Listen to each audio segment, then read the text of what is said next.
Alright, at this point now we're going to remove all the equipment off the stand, so we're going to remove it from the stand. So we're going to go and cut all the wrapping. Going to be real careful, make sure you're not close to any kind of cabling.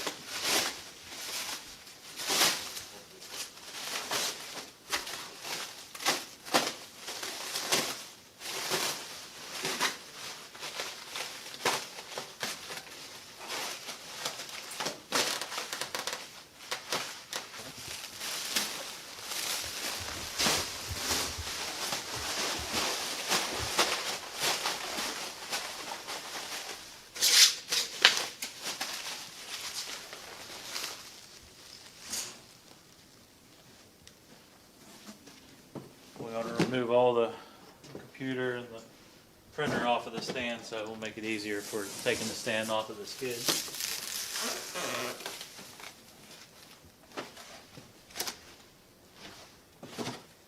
If your system has a well, there'll be additional well lid at the bottom. You want to remove that from the skid as well. So before we remove the stand, we're going to remove all the boxes, and this box located on the printer shelf would be your detectors that come with the system.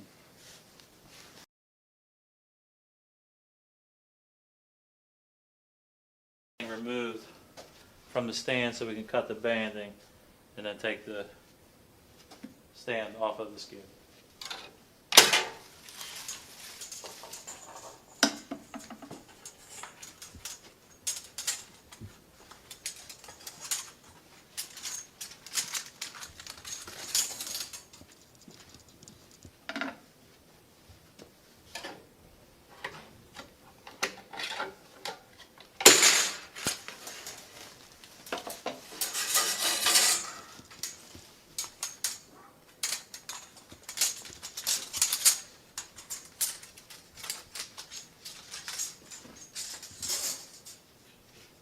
Once we have the banding off, you remove any excess cardboard or wrap, and then we'll have to unlock the wheels. So once we remove all the cardboard and wrap, get everything off of the stand.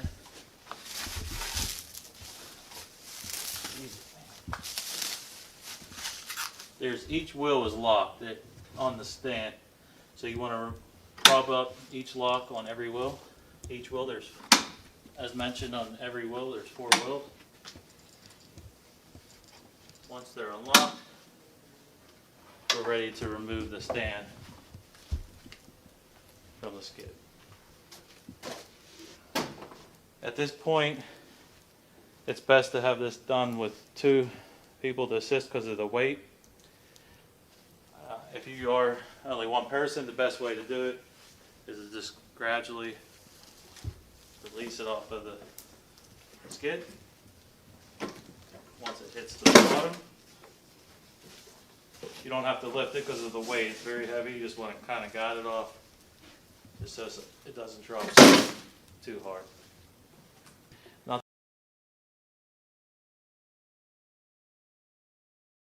remove all the plastic from the collimator, which is going to house the probe detector. You want to be very careful with removing this. Sometimes you can get the knife in there. You just want to make sure it's not scraping any of the casing inside, because then that will prevent any scratches that you might encounter.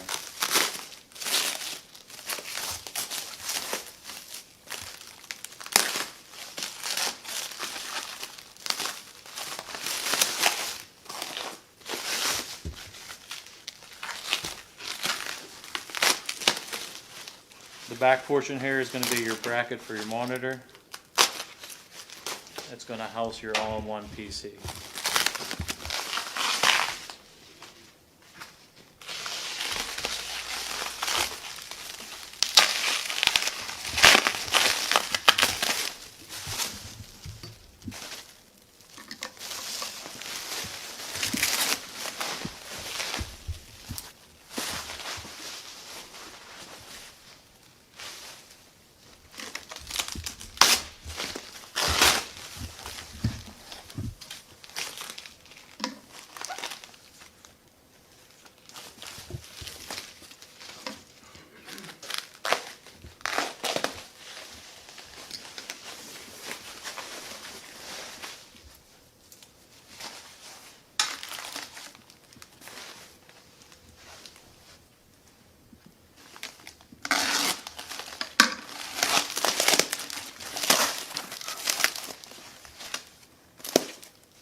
we have all that off, you want to make sure that your arm comes to complete stop on both sides of the tabletop and it doesn't rotate a full 360 degrees.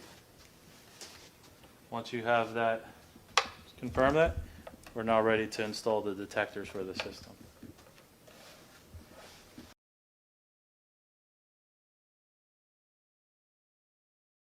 Box, and you'll find both the probe and well detectors inside the box.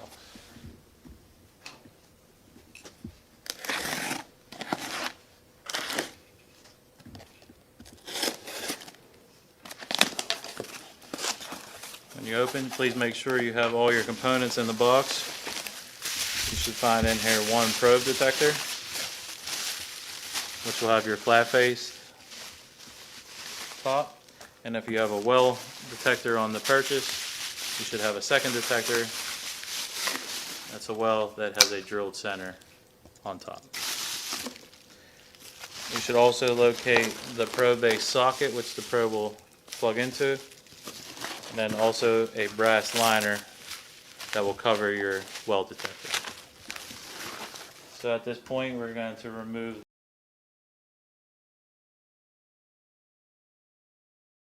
the collimator casing, and to do that you will need a set of Allen wrenches. We supply the Allen wrenches that are needed for the system. You will need to supply the Phillips head screwdriver. So the easiest way to remove it is you want to remove the side that does not have the pointer rod on it first. So at this point, when you're looking at the system, you want to remove the left cover first. So at this point in removing the collimator casing, you'll need a Phillips head screwdriver to remove the 4 screws, and then you also need a 532 Allen wrench to remove the 3 Allen screws that are holding the casing together. At first, you want to remove the Phillips head screws.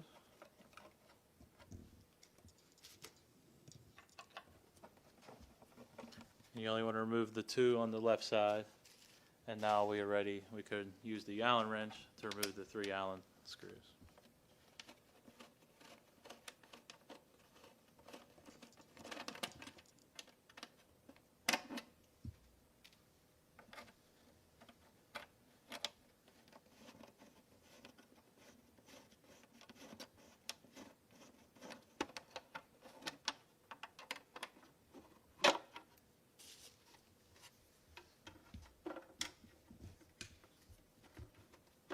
When removing the last piece, you want to hold on to the case so it doesn't hit the ground.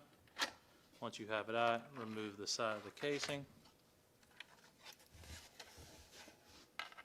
And make sure you have all 3 of your screws together. So you lose it, you put it to the side, and now we can remove the other side of the case by removing the 2 Allen screws. So now we're going to go ahead and remove the Phillips head screws. This piece also has the pointer rod in it, so it won't fall out. Just hold on to it while you remove the screws just to be certain. Now when you remove this piece, inside you want to loosen the screw that's holding the pointer rod, and then you need to slide down the pointer rod past the holding so you can remove the casing. Place that to the side, and now we're ready to insert the detector. So you grab your probe detector, then you grab your probe base.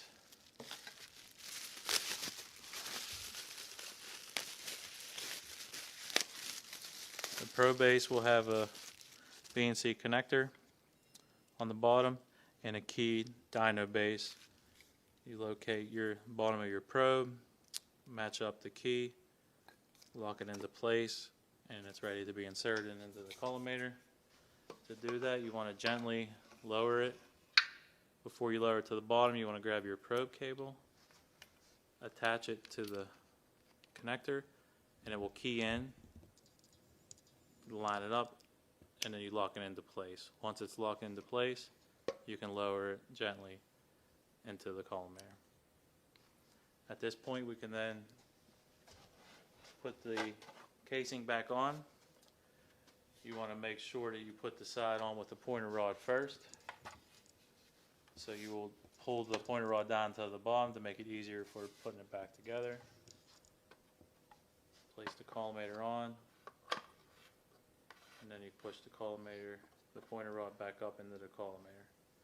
Once that's into place, you want to line up your screws, and we want to put in our Phillip head screws. Now we don't want to put them in all the way, just a little bit until we have everything lined up. So you just want to get them started on both sides.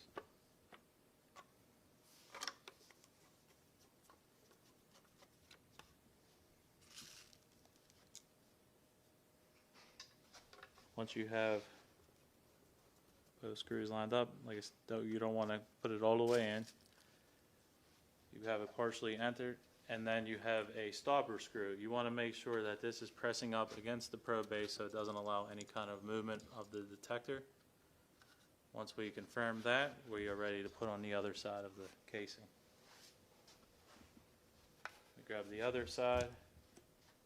You want to make sure, if the cable is a little longer, you just want to make sure that it's out of the way and it's not hanging down, covering this up. It will cause it not to line up exactly.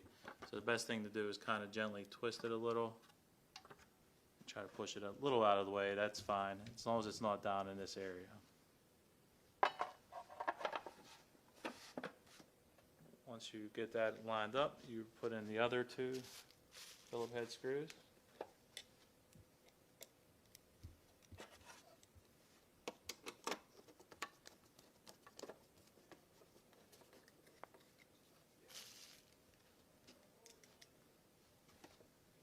Again, you don't want to put them in all the way yet. Once you have them in there, and then we can put in the Allen screws. So you're going to grab your 3 Allen screws. You might have to apply a little pressure to the top so it lines up. You just want to get these kind of started for now.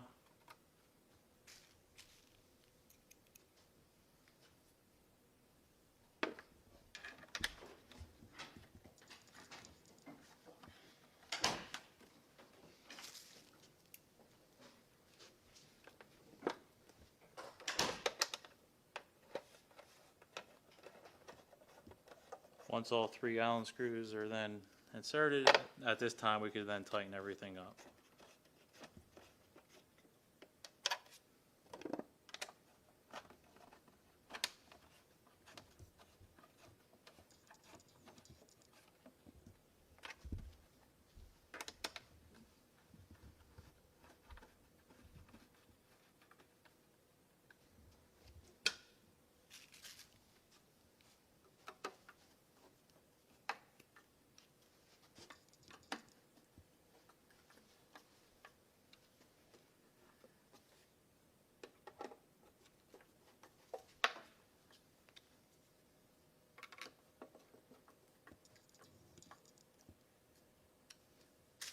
Once that's tightened, you can then turn the collimator back and it's ready